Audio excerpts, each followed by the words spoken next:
Yeah, you right. You for sure right. So yeah, man, Minding Your Business podcast. Let me get serious for a minute. Brooks Brothers Consulting. Make sure you go there, brooksbrothersconsulting.com. Been working with banks, holding your bank accountable to working in the community, man. And that's more important than some of y'all may actually think. But I was just in Michigan where they do a great job, by the way. Shout out to just the whole state of Michigan, man. They do a great job with encouraging their banks. They don't have to do a lot of accountability with them because they tend to be investors invested in the community, which is a big thing, man. So shout out to those folks, and shout out to the Michigan Bankers Association for their hospitality on last week, having me come in and speak, man. It was awesome. Nice room full of bankers that most didn't look like me, but that we had the same spirit, which was a great thing, man. And we were able to come together and hear some of the things that they're doing in the community, and not just checking the box and all that type of thing, man. But the bank has a fiduciary responsibility when they're collecting deposits and giving out loans to make sure that they're doing that holistically throughout all the communities that they do business in. And that's part of my passion, and part of what I've been doing is helping them find those opportunities, and in some cases holding them accountable to how they do that. So one community don't look so drastically different from another in terms of the products and services that they offer.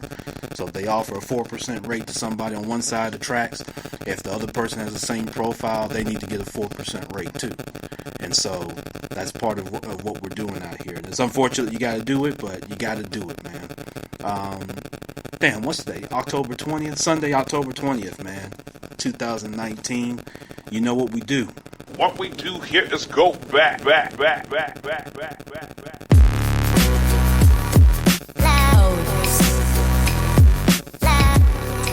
Yeah, so you know what it is. I'm your host, Champ Ron. We're coming back with another episode of the Minding Your Business podcast, man. And shout out to everybody, Spreaker.com, Facebook.com, first-time listeners, last-time listeners.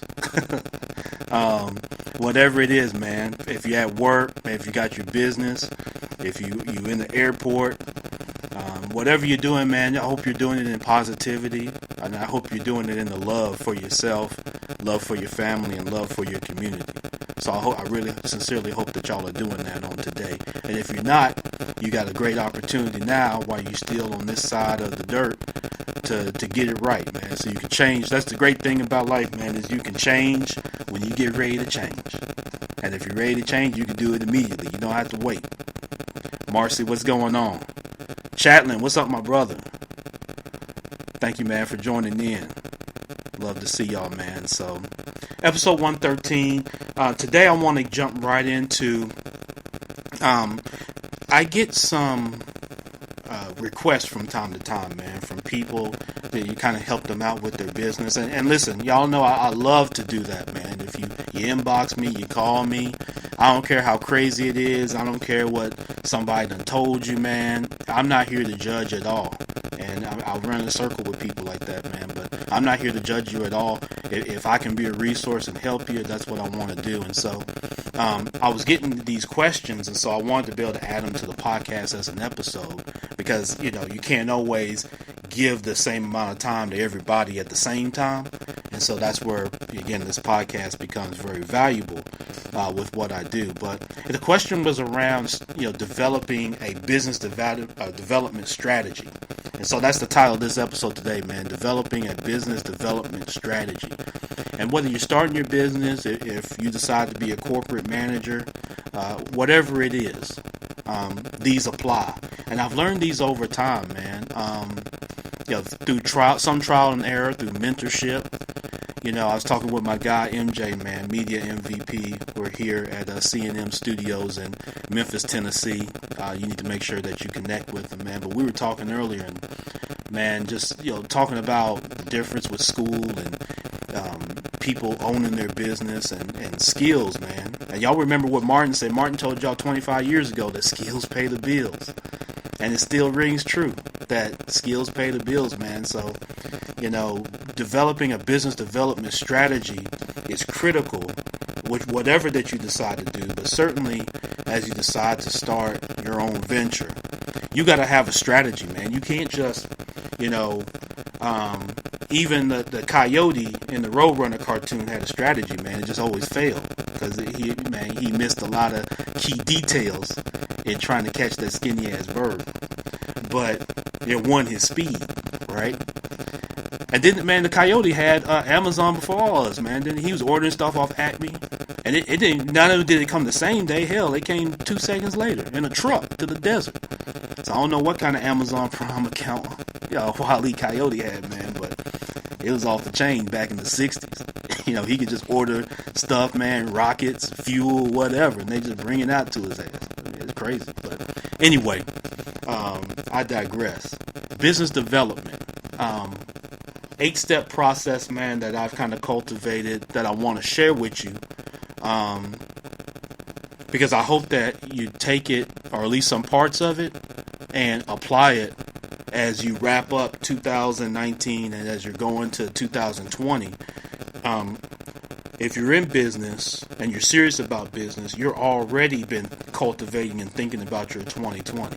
You can't show up January 1st and January 2nd after you've done ate a lot and told a lot of lies and done a lot of stuff, and then now you want to start your year and now I'm a plan for 2020. No, it doesn't work that way. It doesn't work that way. You've got to be working on, you need to already be thinking about what you're going to be doing this time next year in 2020. That needs to be on the forefront of your mind. And so I want to help you develop your business development strategy. So I've got 8 steps. I'm going to go through and list out the 8 steps for you. And then I'm going to break each one of them down and unpack them. And so at the end, I want you to be able to walk away from this episode. And I want you to feel like you can start the week however you feel you need to start the week to go be successful. I'm going to preface this by saying that this is not these steps are not get rich quick. They not you go do it one time and it's going to jump off. It may. This is something you have to incorporate in your behavior, so it has to become a habit. The one thing that's similar about winning and losing is they're both habitual. All right? It's the same thing. Winning and losing, they're cousins of each other. They got same blood. They don't have the same mom and daddy, but they got similar blood.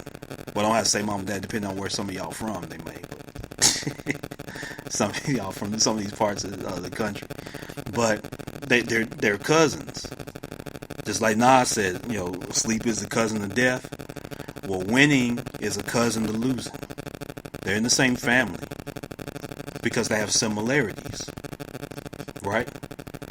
They come from habits. People that win, there's certain things in their habits you're going to see. There's a common denominator in all their equations. And it's not based on so much money or this and that or likes and shares, man. But it's going to be people that win.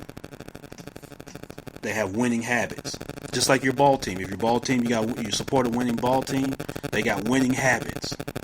Watch them when they're not on the field. What they doing, how they talk, how they dress.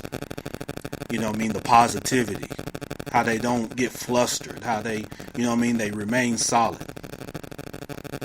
That's winning. Losing team, go in the NFL to the Dolphins locker room. What are they worried about? My stats. I got my contract. You're going to hear a lot of my, I, me. You're not going to hear a lot of we and us and all that in their locker room probably. Now, I don't know. I'm not in their locker room. But I imagine when you go through a losing season, when you try to tank a season, that's a losing mentality. That's a losing mentality. That's why you don't tank seasons in sports, just like you don't tank them in your business. You know what I mean? There's no part of life that you go tank to try to get something else. Nah, you try to win all the time. You know what I mean? Because even in the NBA, being the 8th seed in the playoffs, even if you do that every year, that's better than being in the lottery. You want to know why? Because if you get into the playoffs, you never know when you can, an injury happens or someone start hooping, and now all of a sudden you're in the finals. But you can't do that. You constantly drafting, 18-year-olds every year. You know what I mean? So it's the same thing in your business. Don't tank. Be positive. Have winning habits. You know what I mean? If you have losing habits, you got to address the habits. Not the losing. You address the habits. What are people doing? And so this is part of what I want to share with business development. All right, number one, you got to craft your elevator pitch, which I'm going to slash with that and say your elevator pitch is your story. People want to hear stories these days. All right, they don't want to just, you know what I mean? You can't just walk up to people and just have the cheapest thing on the shelf. People want to know what's your connection to it. I talk with people all the time where they want to do stuff because it's just like someone that might come to me and say, well, you know, because I got a camera, I won't do what Marcus Johnson do. But you haven't jumped in, or anybody else, those of you that are professionals in your field, whatever it is. You can't just, you can't just pick up a camera and just say you're a photographer. You know what I mean? You can't just pick up a microphone and say you're a singer. I know damn well I can't. Most of y'all can't either. But you can't just do these things. People spend time. People put years and blood. You know, you never know what people put into their craft, man. Everybody's not done come as these naturally gifted. You know what I mean? Everybody ain't LeBron in there. You know what I mean? Where you come in and everybody already know.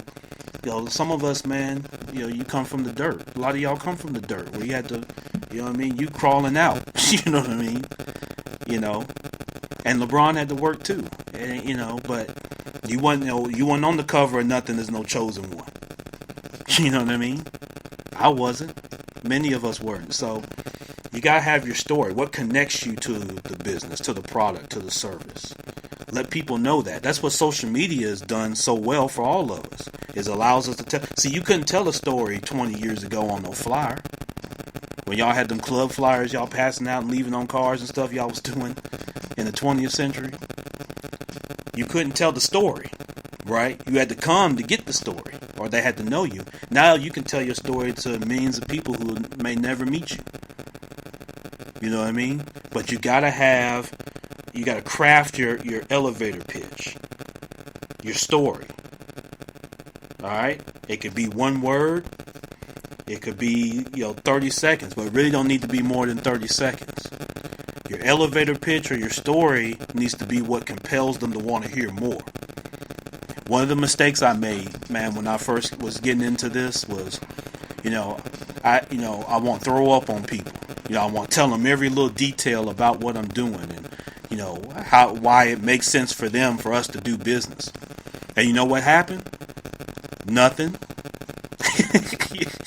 Nothing happened. Right? And I'm frustrated. I'm trying to figure out, man, nobody's calling me back. You know what I mean? That's because I'm hitting them with so much information, you know what I mean, that they can't, there's nothing that, they don't understand why I'm in it. They don't understand anything about me. They just know all these features and benefits about what I'm doing or what I want them to have. And you're just not going to be successful doing that. So you got to craft a 30-second or less elevator pitch or a story, right? You got to be able to do it. Because if not, you're just not going to get there. Let me give you an example of an elevator pitch real quick. Dunder Mifflin is a local paper company dedicated to providing excellent customer support and the paper your business needs to excel today and grow tomorrow. That's quick. Think about it if you're on an elevator ride with somebody, you run into a corporate executive or someone that's in your target market. And of course you're going to start that out with your name and all that type of thing. Hi, I'm Ron Brooks with Brooks Brothers Consulting. Then you have to go into what it's about. I help community-focused banks invest in low to moderate income communities. That's it. Right?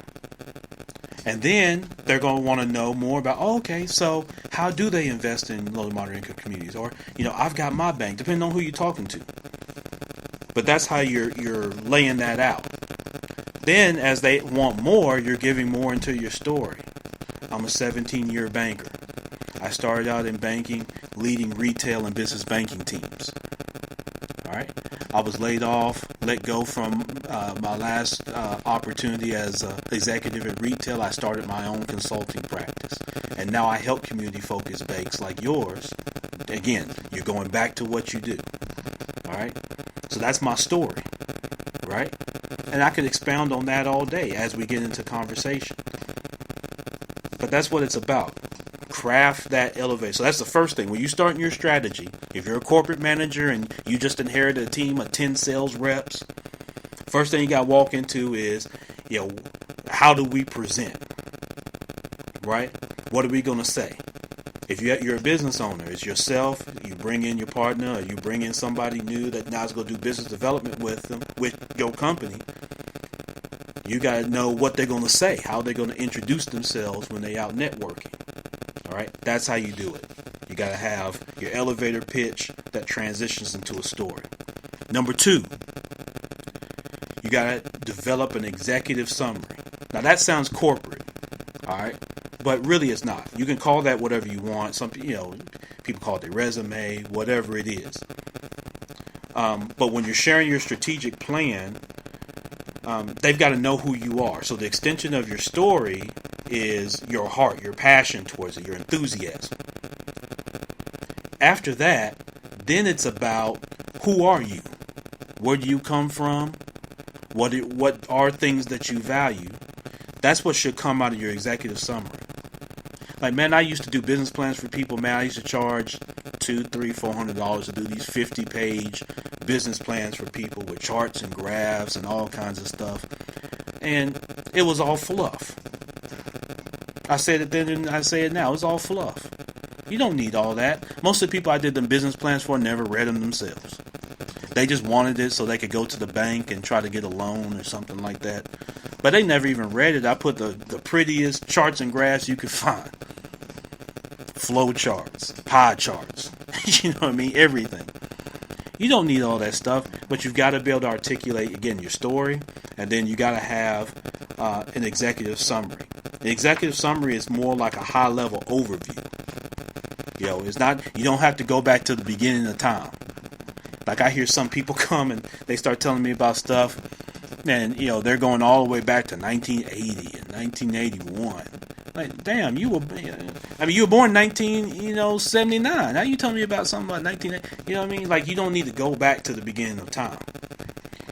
Start at a place where your professional development first kind of took off, and then go forward from there. Because again, as time goes by, people's attention spans get shorter and shorter. And y'all know that. They're not trying to hear no long dissertation from none of us. Your target market. All right? So it needs to be a summary. It needs to have some of your ideas on the direction for growing your business. If you're a corporate manager, you got to sit down with those 10 sales reps in your first meeting. They want to know who you are, what you bring into the table, what's your background, what's your credibility, how you managing me, what have you done?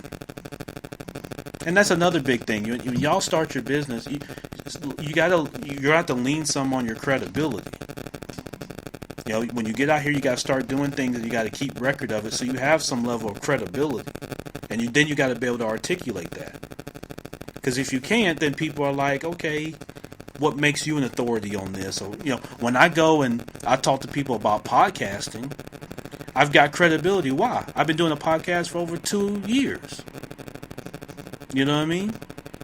So I've got credibility if I'm talking to someone about starting a podcast. I've been doing it. If I hadn't been doing it and I'd just been reading about it, then I know the theory of podcasting.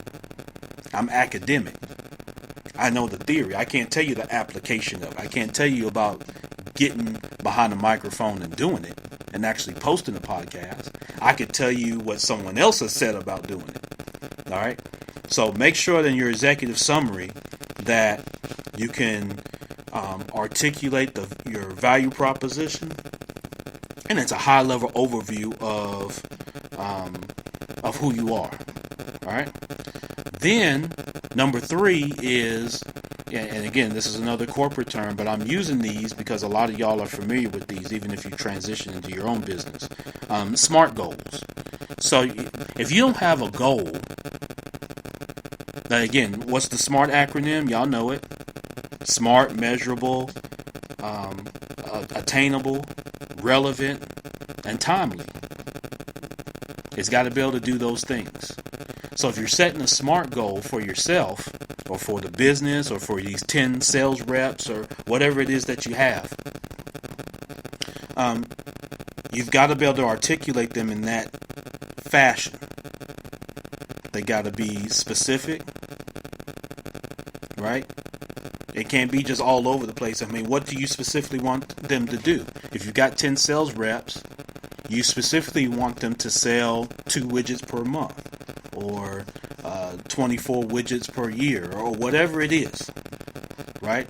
If you start your business, you got to say, even if you're solo, it's nobody else but you.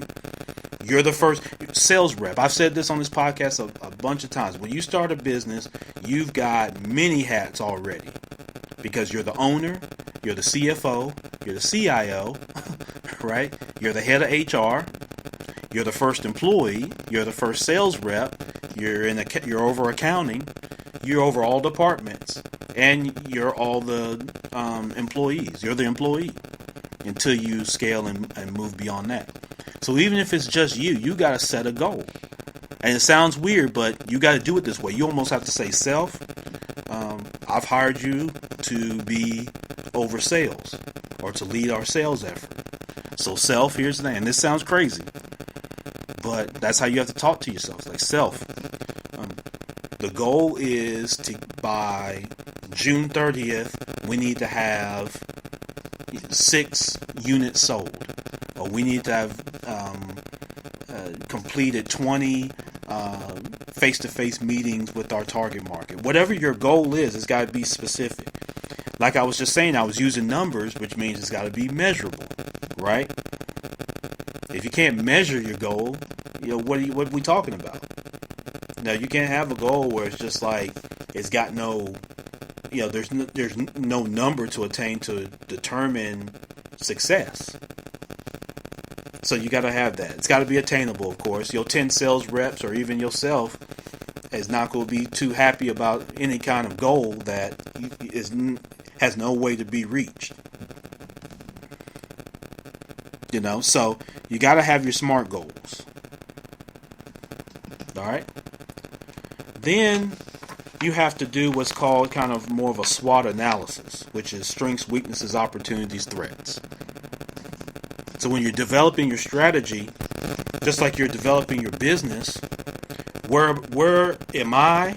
Where are the people? Where's the business strong? Where do we have strengths? What do we do well? That's either we've already spent money developing or we came with that natural talent. What do we do well? What's the strength? Weaknesses is not for you to get down on.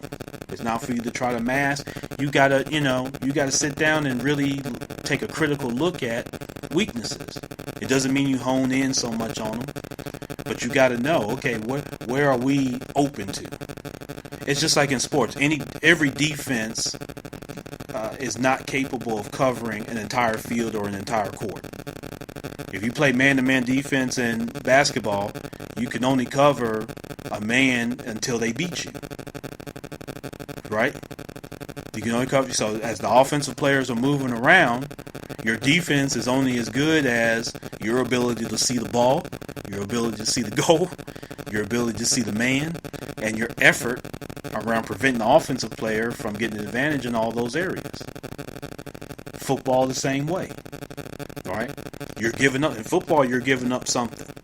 You're not going to cover a whole field. Whether you play zone, man, whatever, defense you try to scramble up, you can only take away so much. When you go into a game, you either got to say, hey, we're going to take away their run, we're going to take away their pass, we're going to take away their short. If you try to take away the short game, they can beat you over the top. Something's open.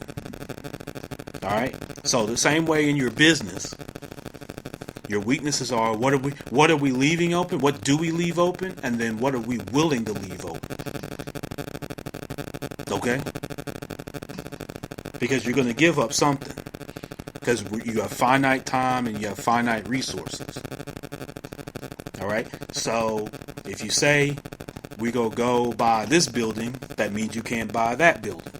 If you say we're going to go to Chicago to develop business and it's just you, then you can also be in LA developing business. All right, so what are you giving away? We got more strength in Chicago maybe than we do in LA, or vice versa. Maybe you're good at organizing things, but you're not really good with people. You know, maybe you're not the most sociable person. You know, maybe that, your product has some holes in it that still need research and development to get there. You know what I mean?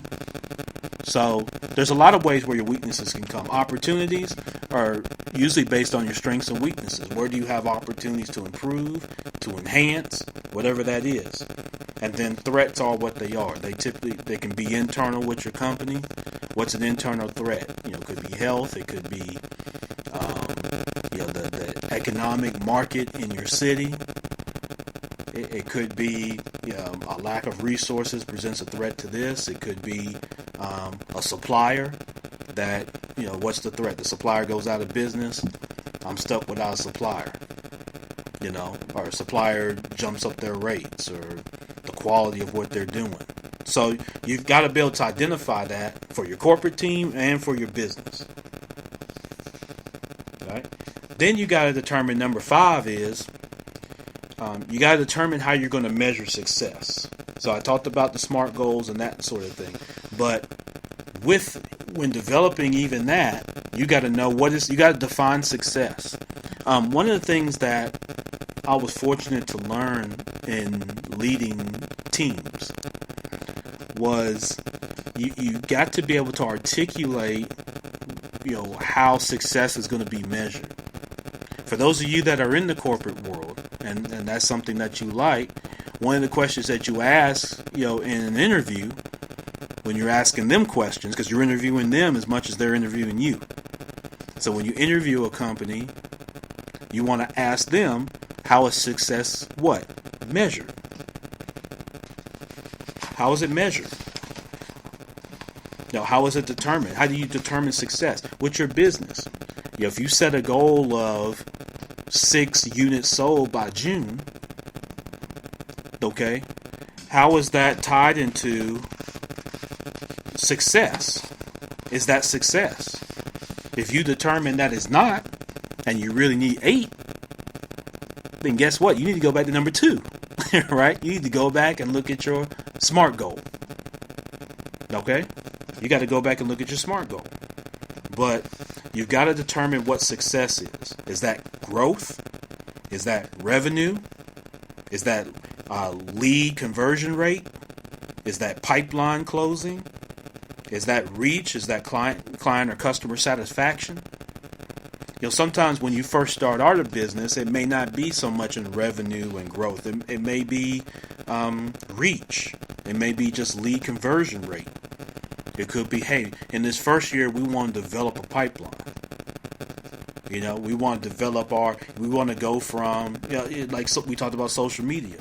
I want to go from 0, I want to have 2,000 followers on Instagram or on Facebook or whatever it is.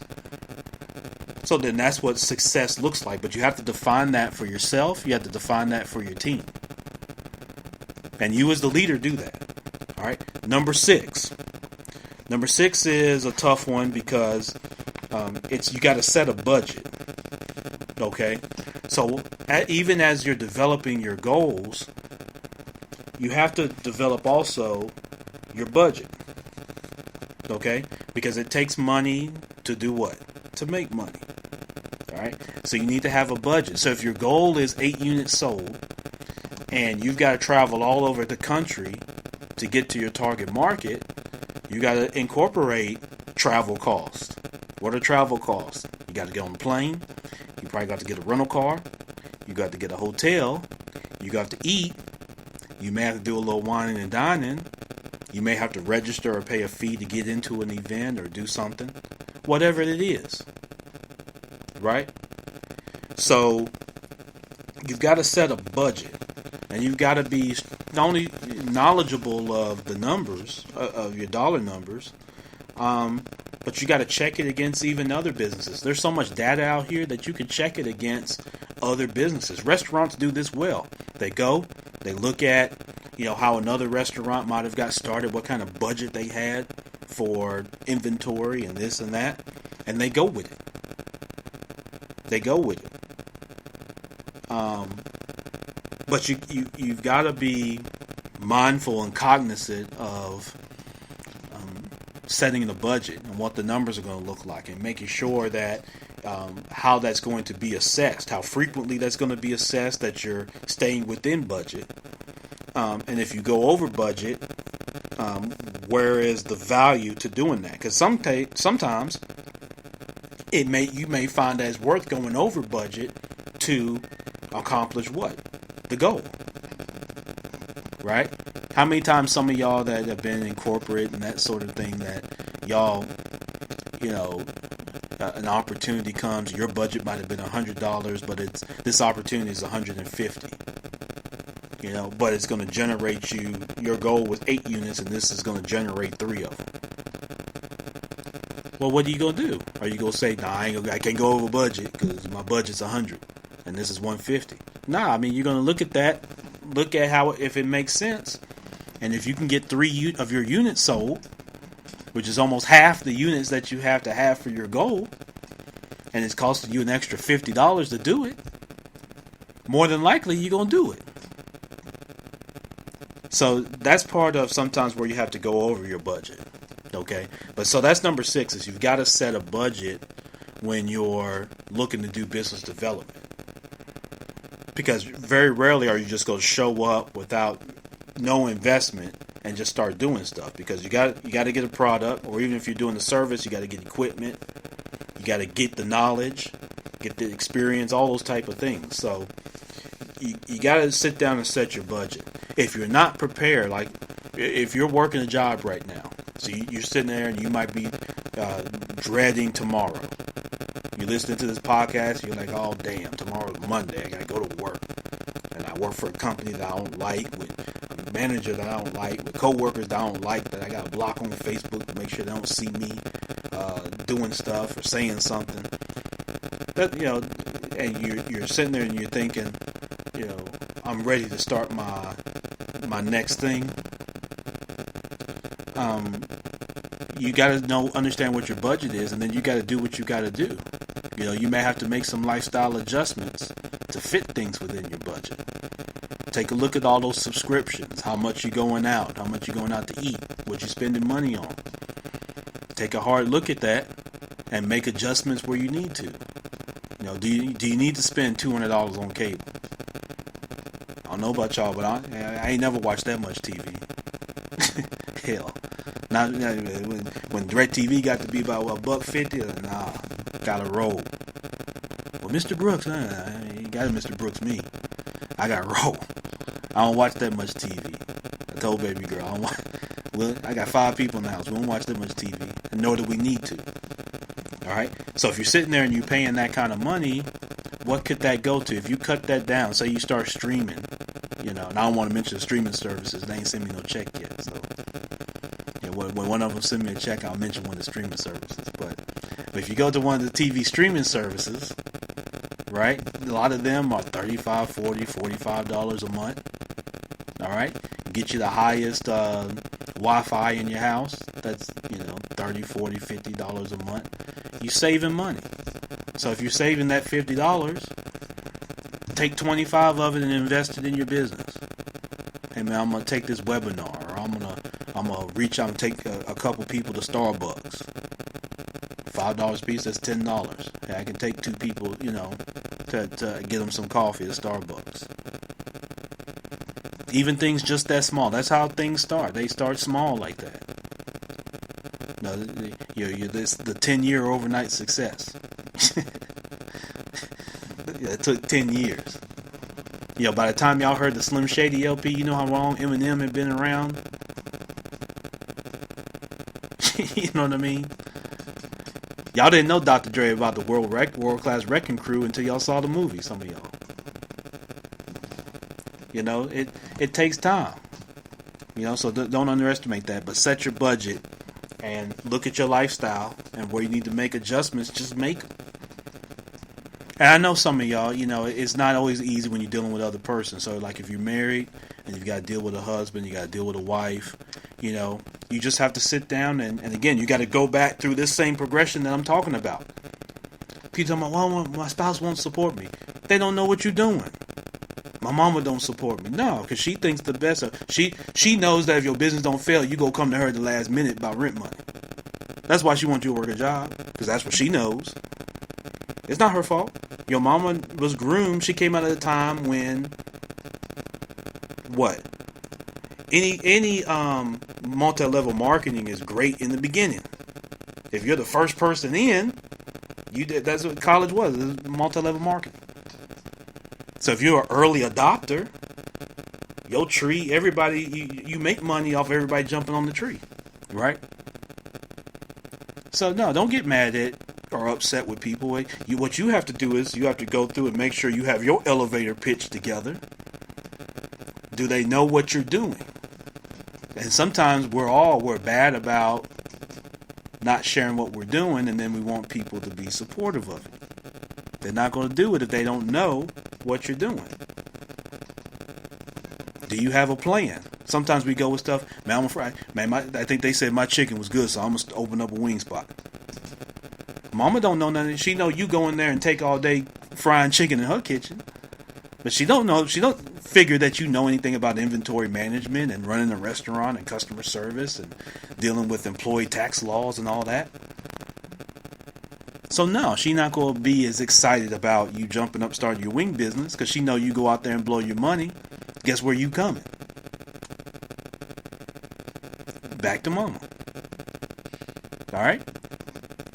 So that's what it's about. Like you've got to be able to. This works in so many different facets. It's business. This can work in your personal life with personal relationships. So think of it. I want you to conceptually think of it the same way. Don't limit this in your mind. Like I always say, you don't have to think outside the box if you're not in one. If you put yourself in a box, then you got to think outside of it. You don't think outside of it if you don't ever get in it to begin with. All right. So don't be in the box. But think through, this can apply on a lot of different levels for you, MYB. So, yeah, I hope that you're thinking of it that way. If you're a corporate manager, don't just limit this to your corporate job. Think about this personally. Think about this if you're looking to start, if you're moonlighting, whatever you're doing, looking to start your business. Number 7, you got to identify your target customer. Nothing makes me sadder than when somebody inboxes me or I meet with somebody and they tell me in 2019 with about 60-something days, 80-something days left in the year, and somebody says, well, Champ Ron, man, everybody's my target market. I can sell to everybody. If they living and breathing, they a potential customer. That makes me sad, man, because I feel like that person didn't get the type of, they haven't even gotten some of the basic mindsets of starting a business. I don't care if you're selling toilet tissue. The only product that you could just say you sell to everybody is going to be things that people need to naturally live. Like if Arizona found a way to cut off oxygen to where they could sell it to people, and if you went into the state of Arizona, you just lose air and you just die unless you buy the thing of oxygen. That's going to be about the only thing that you go sell that people just go budget in because they got to do it to live. Most everything else, you're going to even bottle water. Bottled water company will say, yeah, every human being need water. But if I start a bottled water company, that don't mean that's my target market, every human being. If I say I want to distribute fresh water to Montana and Wyoming, then the states of Montana and Wyoming are my customer to begin with. Then my target customer are who? People who frequent to buy bottled water. Who are that? Who is that? Well, that could be your everyday consumer, but that's typically, a lot of office buildings, a lot of conferences.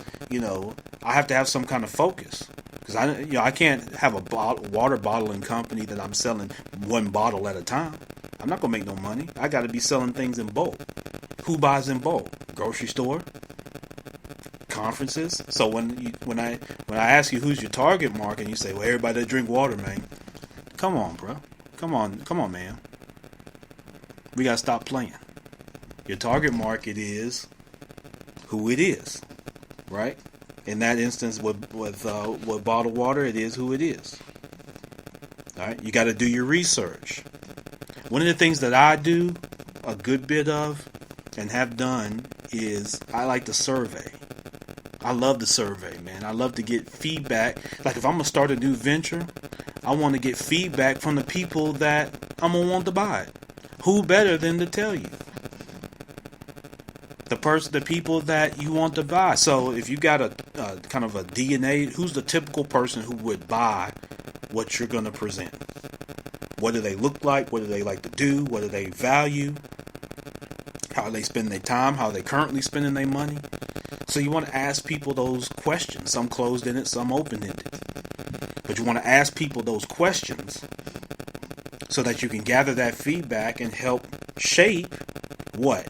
Everything we've talked about. Help shape your elevator pitch, your story. Help shape your budget. Help shape your goals. All those type of things. So even if you're coming into a corporate opportunity, right? And you're taking over a division and you're going to be managing people, get a survey from them. You're managing at a warehouse and you've got 100 people out in the warehouse. You can have a meeting, but survey them. Find out. You know what I mean? You're starting your new business. You're going to be selling suits. So you're selling men's dress clothing. Well, you need to reach out. There's a lot of people that do that, right? So you got to reach out to people who wear dress clothing and find out, man, what do you like about suits that you buy? What compels you to buy a suit? A tie, a dress shirt. What's your wish list? What do you wish that somebody offered that you're not getting? And that's all information you take back with you to develop, man. You want to know what works well, what maybe doesn't work well, because what doesn't work well gives you the thorn in the side. That's the pain point that always leads to sales. Because people buy with people they like and trust, and that identify pain points that you have a solution for. That either reduces that pain or eliminates that pain. That's what gets people to buy. It's not just because you're the cheapest on the shelf anymore. Back in the day, you could get by with the 29-cent cheeseburger. And just, you just blow people out the water because dude across the street at $1, I'm at 29 cents. But what happened? The internet came out. They found out that my 29-cent hamburger is really slime. That is them pulled, it's grass clippings I got out your yard that I made a burger with. So now, you say I'll eat less burgers to get that dollar burger that I know this guy got from an actual cow. Versus Ron, who went and gathered up grass clippings, molded them together, 29-cent cheeseburger, and he's selling them, y'all eating cheeseburgers 5, 6, 7, 8, 10 at a time. That's what changed over time. People want the quality over the quantity. All right? So if you're going to sell cheeseburgers, you got to find a lot of people selling cheeseburgers. So someone that loves burgers, what do they like about their burger? What do they wish they could have? Find out what that is. So take your idea, find out what people want. Get out there in the street. How did I do that, Ron? You can't just post it on social media. You got to get out. You got to get out of your comfort zone. And you got to get out there with people and mix it up. Ron, I don't have time. I work 60 hours a week at fill in the blank. Got to make a choice, brother and sister. What do you want? I don't have time to network. But what do you want to do? You go do it if they let you go from the job.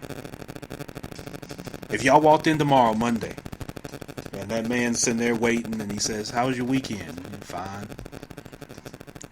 And he said, "Well, I apologize, John. We're making some changes here. We're going to go in a different direction, and I wish you and your family the best, but we're going to have to let you go. So Jill's going to take you back to your office to get your stuff. Matter of fact, I'm so low down, I'm not going to let you get all your stuff. I'm going to give you some of it, and then we're going to box up the rest. And then you can come back when everybody's gone, and we're going to mail it to you." And y'all been there. Y'all know I'm not lying. Y'all stop me when I'm lying. comment here on Facebook when I'm live. So if that happens, you go network.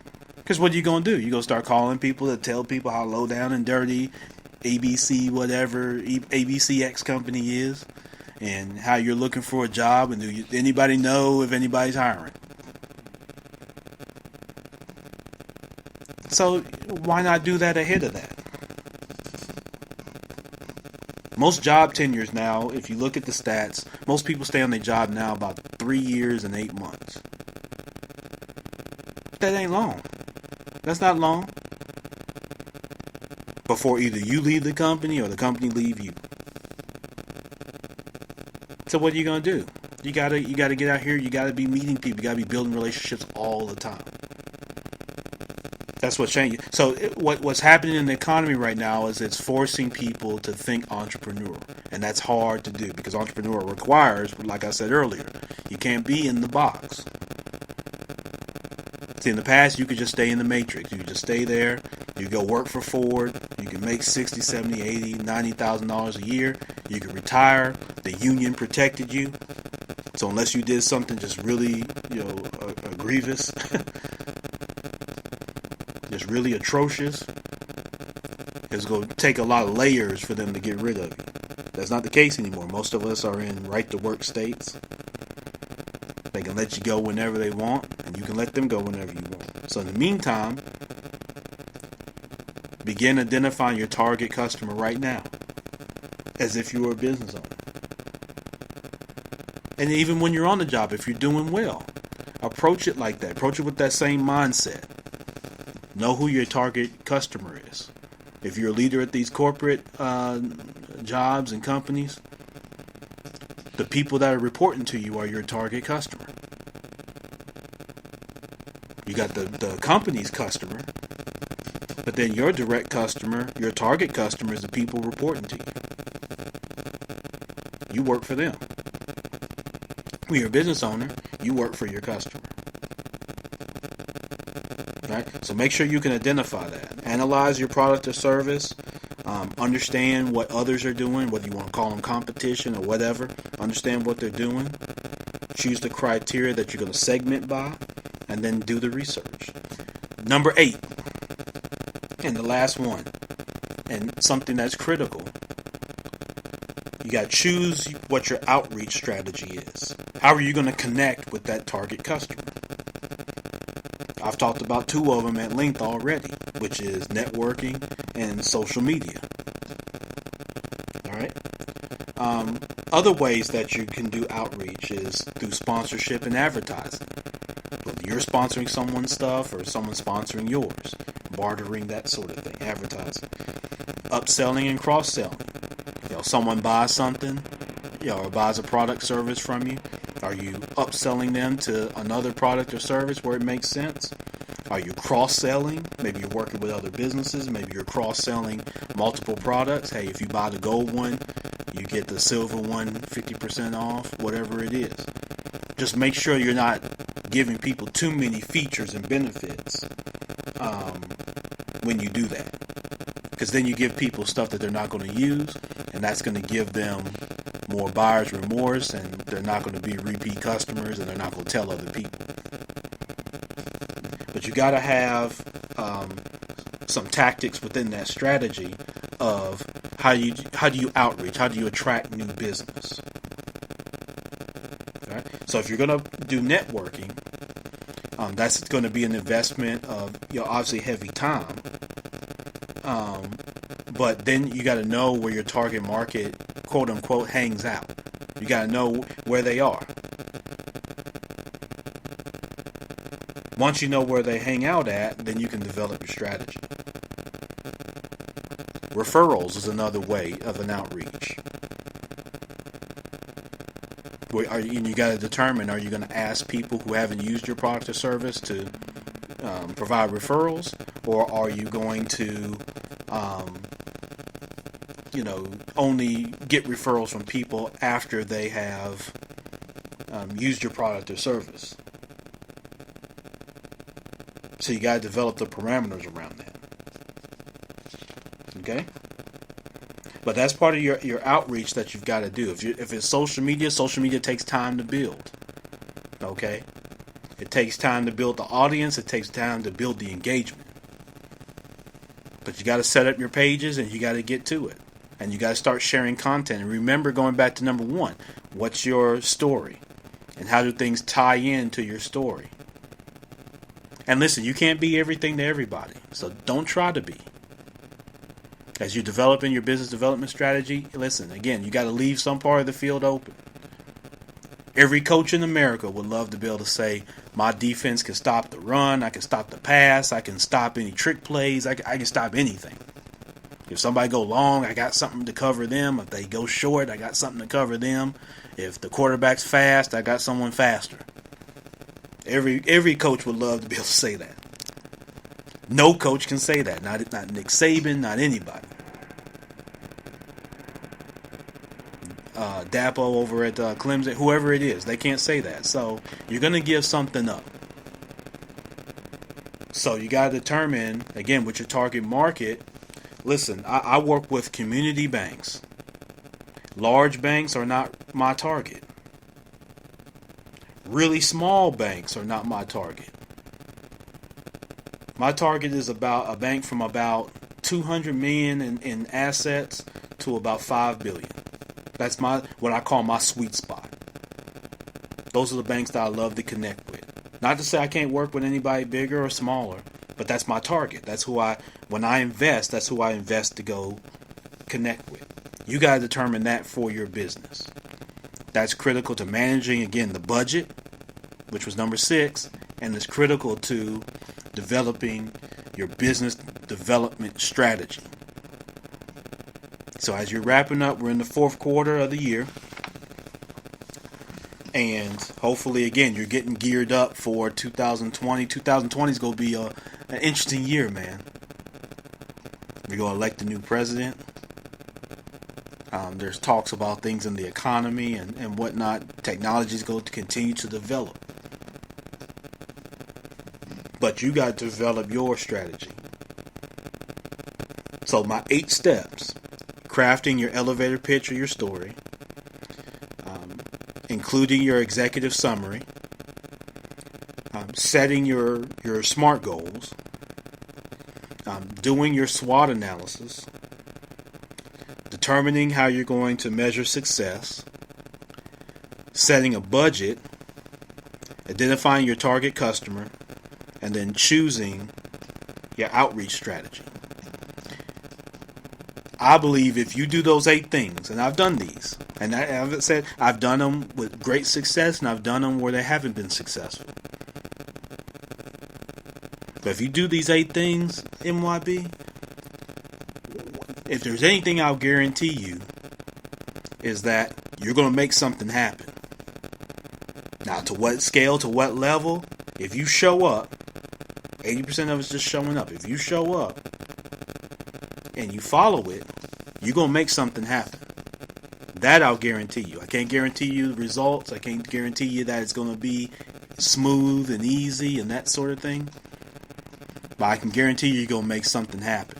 Which again is going to be ahead of 80% of people that won't show up. Those are the people that got ideas on flash drives. They make great flyers, but they never execute anything. So those are the folks that are always about to do something. And then they never really do anything. All right? So that makes a big difference. All right? Listen, hit me up, Ron at themybpodcast.com. If you agree, you would disagree. If you've got things that you would add, things that you would take away. This is just what's worked for me. This doesn't mean it's not a catch-all, be-all. Everybody's way is different. I'm just sharing with you things that work with me. So if you've got things that you like to add or you like to share, hit me up there at ChampRon on social media, on IG, on Twitter, and make sure that you hit me up. But I wish you all the best as you're developing your strategy. I really do. And email me if you want me to be a resource for you. If you want to bounce ideas, things like that. Listen, and we speak in confidence. I've got a million ideas. I share them because the ones that are going to be for me are going to be for me. Nobody's going to be able to take that. It's kind of like I talked about in football. You can give somebody the playbook, but that don't mean they're going to stop what you're about to do, and that don't mean they can execute what you do. Because I can tell you I'm going right. That don't mean you can stop me. You know what I mean? Hey, I'm going right every time. You can load up over there. That's fine. Because you still got to get up and stop me. So, like I said, I have no problem sharing ideas. I have no problem, helping you with yours, or helping you develop some or whatever. So just hit me up. But man, thank y'all so much for your listening ear. I appreciate the time that you've given me. Again, make sure that people hear this. Share this with your young people that are coming up through school as they get ready, to go out into the world.